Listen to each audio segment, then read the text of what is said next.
سے پہلے چند ضروری باتیں سن لیں۔ بعض مرتبہ چونکہ شیطان اگر اس وقت میں بندی بنا لیا گیا ہے لیکن نفس ہمارے ساتھ ضرور ہے، ٹھیک ہے، سبھی کو تقاضا ہوتا ہے کہ جلدی سے پروگرام ختم ہو، دعا ہو اور ہم گھر پہ جائیں۔ اللہ کا شکر ادا کریں، پچھلے سال کافی گرمی تھی اس موقع پر، لیکن الحمدللہ اس بار ٹھنڈی ہوا چلنے کی وجہ سے موسم کافی اچھا ہے، ٹھیک ہے۔ نمبر 2، آپ حضرات کھل کر کے بیٹھیں، مل کر کے بالکل نہ بیٹھیں۔ آپ نے جملہ سے پہلے کئی مرتبہ سنا ہوگا، بھائی سب مل کے بیٹھو، سب مل کے بیٹھو۔ جب دقت اور پریشانی ہو اور جگہ بھی خوب ہو تو کیا ضرورت ہے مل کے بیٹھنے کی، جبکہ کافی دیر تک بیٹھنا ہو۔ اور رہی یہ بات کہ صحابہ کرام کے دور میں نبی کریم صلی اللہ علیہ وسلم کی مجلس میں صحابہ کرام مل کر کے بیٹھا کرتے تھے، اس میں وجہ کچھ اور تھی، ایک تو جگہ کی تنگی، نمبر 2 جو بھی آئے وہ نبی کی مجلس میں ایسے بیٹھے کہ وہ آپ صلی اللہ علیہ وسلم کی زیارت بھی کرتا ہے، تو اس لیے آپ صلی اللہ علیہ وسلم کی اشارہ بھی فرما دیا کرتے تھے۔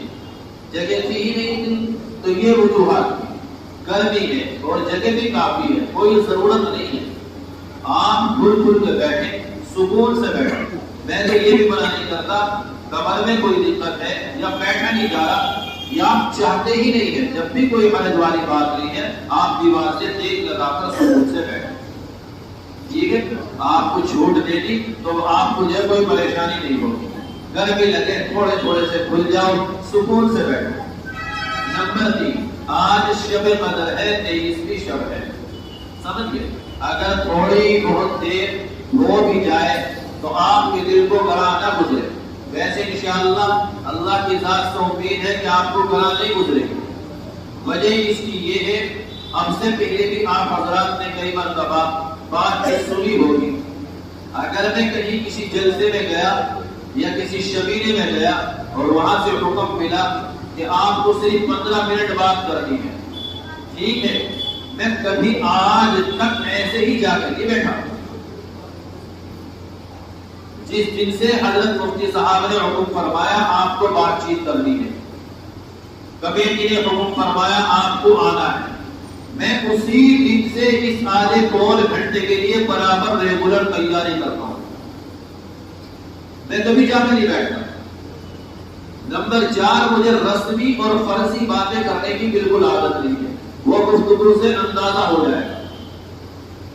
ایک بات حضرت مفتی صاحب نے فرمایا کہ بھئی قرآن پڑھو، قرآن کے حوالے سے، اس کے حوالے سے صرف چند منٹ بولوں گا، چونکہ موضوع جو ہے میرا کچھ اور ہوگا عظمت قرآن کے اوپر، لیکن اتنا اشارہ ضرور کروں گا کہ قرآن میں کیا نہیں ہے جو ہم قرآن کو اور نبی کی سنتوں کو چھوڑ کے یہود و نصارہ کے راستے کے اوپر چل رہے ہیں اور ان کی تعریف میں رد و احسان ہے۔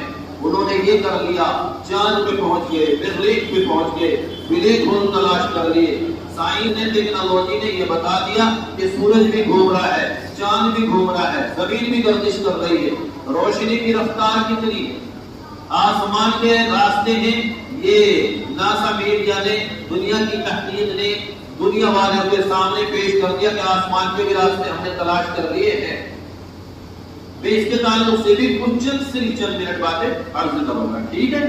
تو آپ سکون سے بیٹھیں، آپ بوریت محسوس کریں، میں اشارے ضرور سمجھتا ہوں، ویسے میری عادت نہیں ہے ہنسی مذاق کی، لیکن جب کوئی ایسا پروگرام ہوتا ہے تو اپنے مزاج میں بے تکلفی پیدا کر لیا کرتا ہوں تاکہ ہم اور مجلس والے ایک جیسا دماغ رکھنے والے بن جائیں، تو گاڑی سکون سے جو ہے آگے بڑھے گی، ہے نا؟ بچوں کو نہ ٹوکیں، آپ بوریت محسوس کریں تو آنکھیں بند کرنے لگنا، میں سمجھ جاؤں گا کہ نیند آنے لگی، بوریت ہونے لگے، بس جلدی دعا کرانے کی کوشش کرو، اشارے خوب سمجھتا ہوں، ٹھیک ہے نا؟ بتا دیا آپ کو تو مجھ تک کچھ کہنے کی ضرورت نہیں پڑے گی، آپ کو نہ بھاگنے کی، آگے بند کرنے لگا۔ نمبر 2، اب سے پہلے بچے کتنا شور مچا رہے تھے، اب تو نہیں مچا رہے، میں بچوں کو کبھی نہیں لاتا کسی بھی جلسے میں، کتنے بھی کہیں بھی، ایسے جلسے میں بھی میرا جانا ہوا کہ جہاں مرد حضرات 80-90 اور بچے حضرات 250-300، یعنی بڑے آدمی تو اتنے بچے اتنے کبھی نہیں، بچے بچے ہی ہوتے ہیں، یہ تو شرارت کرتے ہیں، سمجھ گئے؟ اس سے بہتر نہ مارا پیٹا جائے، پیار سے سمجھا دیا جائے، کبھی نہ مارو پیٹو بچوں کو، بچے بچے ہی ہوتے ہیں۔ میں ایک بات سناتا ہوں پھر بات شروع کروں گا اپنی۔ ہمارے ایک دوست تھے علی گڑھ کے، ان کے استاد نامی نہ تھے، حفظ کا درجہ اتنا ٹوپ پڑھایا کرتے تھے کہ ان کے طالب علم نے آج سے 30-40 سال پہلے پاکستان کے اندر جب محراب سنائی تو ریڈیو پہ اس کا پروگرام ہوا کہ انڈیا سے آیا ہوا بچہ اتنا ٹوپ قرآن کریم پڑھا۔ ایسے بھی پڑھانے والے انڈیا میں موجود ہیں، وہ ایسا پڑھایا کرتے تھے، اندازہ لگاؤ کہ پاکستان کا شو اور نام ہی نہ۔ چلیے صبح کا وقت ہے، کوئی صاحب بتاشے دے گئے، حافظ صاحب کو دیجیے ہدیہ ہے بتاشے، وہ صبح مجھے ہے عادت نہیں تھی۔ حافظ صاحب نے فرمایا بچوں سے کہ لو میرے حجرے میں رکھ دو، اور اس کی تیاری پوری کی۔ کیسے؟ پہلے بتاشوں کو لوٹے کے اندر رکھا، لوٹے کے اوپر جو ہے کاغذ لگایا، کاغذ کے بعد میں کچے آگے سے گری کے گانٹ لگائی اس میں تاکہ کوئی بچہ حرکت نہ کرے، مجھے تو دکھتا نہیں، نہ بھی نہ ہو، میں شام کو کھاؤں گا۔ انتظام کر کے لوٹا حوالے کر دیا، بچہ حجرے میں رکھ کے چلا ہے۔ شام کے ٹائم میں جب یاد آیا میٹھا کھانے کو من چاہا تو حضرت نے فرمایا بھائی کوئی طالب علم جا کے وہ لوٹا لے آؤ جس میں بتاشے رکھے ہیں۔ جیسا سوال ویسی جواب، جیسا حکم ویسا ہی عمل۔ لوٹا لا کے رکھ دیا حضرت کے سامنے۔ حضرت نے جو اٹھایا تو لوٹا وزن اتنا ہی جیسا کہ خالی، ہلایا تو کچھ بھی نہیں بج رہا، کچھ بھی نہیں ہے اس میں۔ حضرت کو غصہ آیا، حافظ صاحب نے فرمایا کس نے کھائے بتاشے؟ پورے درجے میں کوئی بچہ نہیں بولا، کوئی بچہ نہیں، کیونکہ مارتے پیٹتے بہت تھے کہ اس کے ہاتھ پیر سیدھے ہو جائیں گے، اس نے بھی یہ حرکت کی ہے، اس نے کوئی کرنی غلط۔ جب کوئی نہیں بولا تو معافی کا اعلان کیا، کچھ نہیں کہوں گا، بس یہ بتا دو کھائے کیسے ہیں، اس لیے کہ کاغذ بھی ایسے لگا ہوا ہے اور گانٹھ بھی حضرت نے جتنی پھوڑی لگی ہوئی ہے، ہاتھ بھی ایسے بتا ہوا ہے۔ ایک بچہ کھڑا ہوا چھوٹا سا، حضرت میں نے کھایا، بھائی یہ بتا کھائے کیسے ہیں کہ جو بھی بن جائے اس سے، یہ جادوگر ہے تو اس نے کہا کہ حضرت اس کا کوئی تو بنتا ٹیٹو کا کھولی کی، ٹیٹو کو میں نے پانی ڈالا، یہ ہلا دیا تو اس کا رس بن گیا، میں کوئی لگا کر پی گیا، اوپر سے کھولنے کی ضرورت ہے۔ تو بچوں کی حرکتیں ایسی ہو، ٹھیک ہے؟ چلیے بات شروع کرتے ہیں۔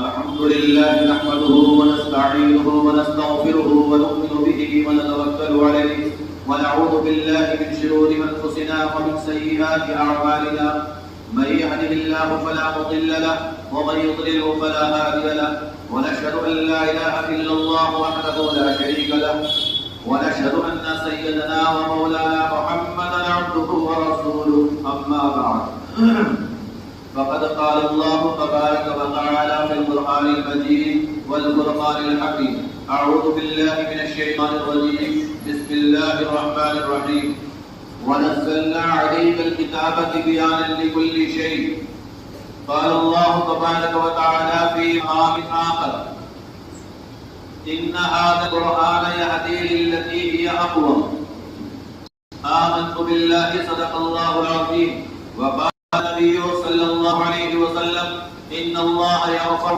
بهذا الكتاب أقواما ويقع به عليه وكما قال عليه الصلاة والسلام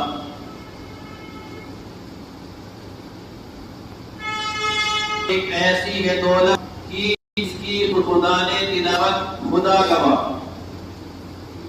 پڑھنے پر ہی موقوف نہیں، ایک دوست ہے دیکھنا بھی اسے عبادت خدا گواہ، جب پڑھے کوئی قاری قرآن تو چپ رہو، لازم ہے تم پر اس کی سماعت خدا گواہ۔ محترم حضرات اور معزز سامعین کرام، اشعاری جملے میں نے خود چھوڑے ہیں تاکہ زیادہ سے زیادہ عظمت قرآن کے تعلق سے اور حقوق قرآن بات چیت ہو سکے۔ ورنہ شاعری جملے آپ 2 گھنٹے بھی سنتے رہیں گے تو بندے کو کوئی دقت نہیں ہے، میں سناتا ہوں، لیکن مسئلہ حل نہیں ہوگا۔ لفاظی کرنے کو ہمارے لیے جلسے بہت ہیں، لسانی دکھانے کو اور فصاحت و بلاغت جتانے کو ہمارے لیے دوسرے مواقع بہت ہیں، لیکن ایک بات آپ حضرات یاد رکھیں کہ لفاظی سے اور لسانی سے فصاحت و بلاغت حاصل کرنے سے اور جتانے سے نہ آج تک ہماری مسلم قوم کو فائدہ ہوا ہے اور نہ ہی ہوگا، ورنہ کتنے جلسے مدرسوں کے اندر اب سے پہلے ہو گئے، کتنی کانفرنسیں ہو گئی، کتنی میٹنگیں ہو گئی، مساجد کے اندر کتنی تقریریں اور کتنے بیانات ہوتے ہیں، لیکن آپ حضرات دیکھتے ہوں گے کہ ان تقریر اور بیانات کا کتنا اثر ہوتا ہے۔ اسی لیے میں نے شروع میں عرض کیا تھا کہ میں رسمی تقریر نہیں کروں گا بلکہ حقوق قرآن کے تعلق سے بات چیت کروں گا کہ اللہ تبارک و تعالیٰ نے آخر ہمیں قرآن کریم جیسے نعمت سے کیوں نوازا ہے۔ میں شروع ہی سے لے کر کے چلتا ہوں، اللہ تبارک و تعالیٰ نے حضرت آدم علیہ السلام کو پیدا فرمایا اور اللہ پاک نے وَنَفَخْتُ فِيهِ مِن رُوحِي ارشاد فرمایا، اے فرشتوں جب میں اس پتلے کے اندر اپنے روح کو پھونک دوں تم تمام کے تمام سجدے کے اندر گر جانا۔ یہ اس وقت کا واقعہ ہے، لیکن آپ کو میں اس سے بھی پہلے لے کر کے چلتا ہوں۔ اللہ پاک نے عالم امر سے عالم ارواح کے اندر تمام روحوں کو پیدا فرمایا۔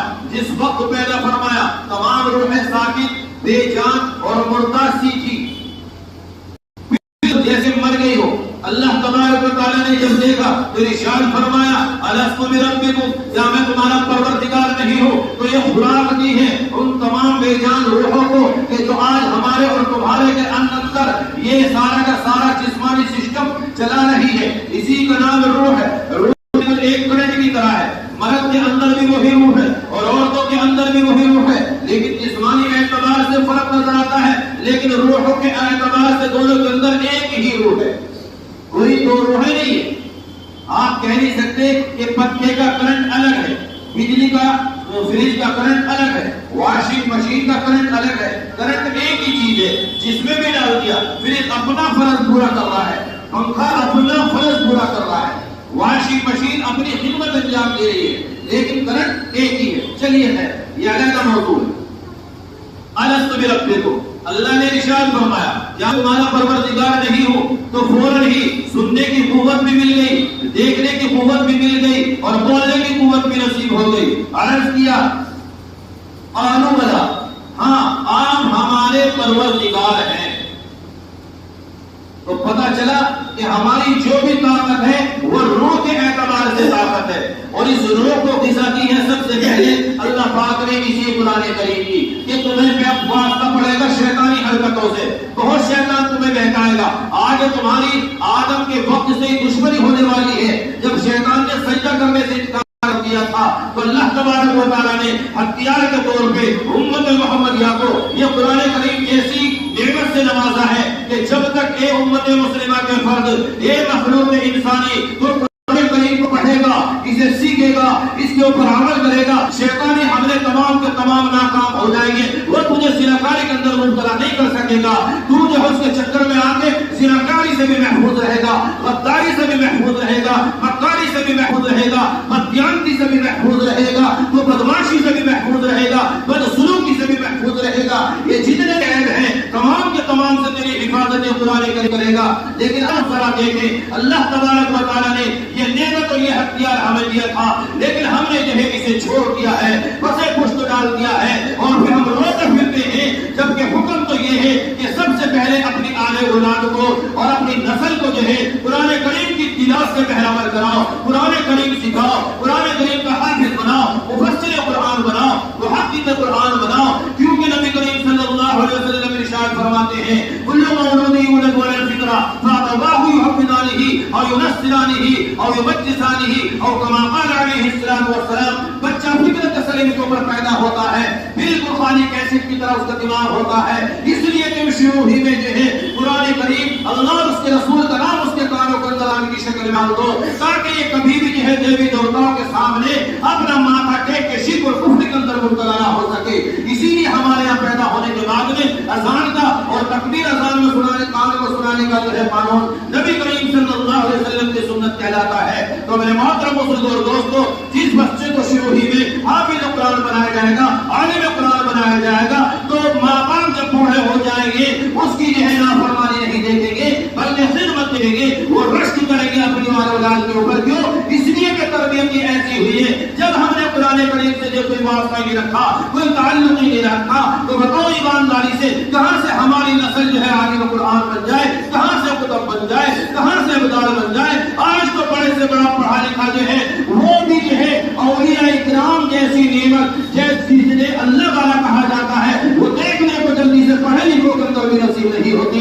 ہم کیا بچوں کے اندر تلاش کریں کہ ولیوں کا اثر ان کے اندر محسوس ہو؟ ایمانداری سے بتانا، جب ہمارے دل جو ہے گندے ہو گے، اور گندے ہونے کا مطلب یہ ہے آپ احساس بھی کرتے ہوں گے کہ جس وقت ہم اللہ کے سامنے نماز کی نظام مل کر کے کھڑے ہوتے ہیں، کہنے کو ہم اللہ کے سامنے ہیں، لیکن ہمارے دل و دماغ کے اندر کہیں بیوی کا خیال آتا ہے، کہیں یوٹیوب کا خیال آتا ہے، کہیں اسٹیٹس کا خیال آتا ہے، کہیں ننگے کو ہمیں نظر آتے ہیں، کہیں ہم موویاں جو ہے دیکھتے ہوئے اور محسوس کرتے ہوئے نظر آتے ہیں، کہیں ہمارے دل کے اندر جو ہے بدکاری نظر آتی ہے، اور کہیں ہمارا ذہن جو ہے چکن تندوری اور کٹورے کے اندر پھنسا ہوا نظر آتا ہے. تراویح کی نماز میں کھڑے ہیں اور اسٹیم بن رہی ہے، سلام پھر کہیں ہمیں 2 نمبر پہ جانا ہے، مرغا توڑنا ہے، بکرے کی لال ڈھیرنی ہے، ہمیں بیگم پور پہ جانا ہے، ہمیں دلی دربار کی سیر کرنی ہے. ایمانداری سے بتاؤ تمہارا جو ہے ایسا دل ہے، ایسے خیالات ہیں.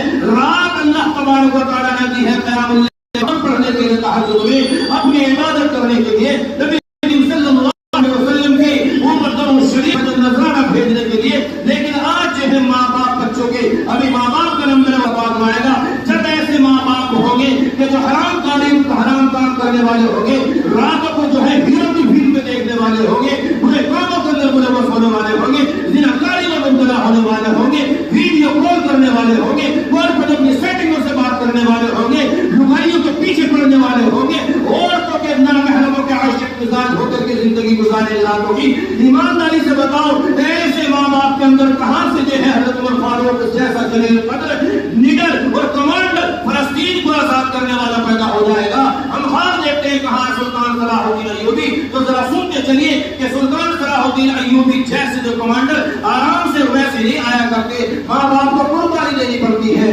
ماں باپ کو تقوی اختیار کرنا پڑتا ہے، ماں باپ کو اللہ کو راضی کرنا پڑتا ہے، جذبے پیدا کرنے پڑتے ہیں اپنے اندر، دل کے اوپر پتھر رکھنا پڑتا ہے، جب کہیں جا کر کے ایسی اولاد پیدا ہوتی ہے.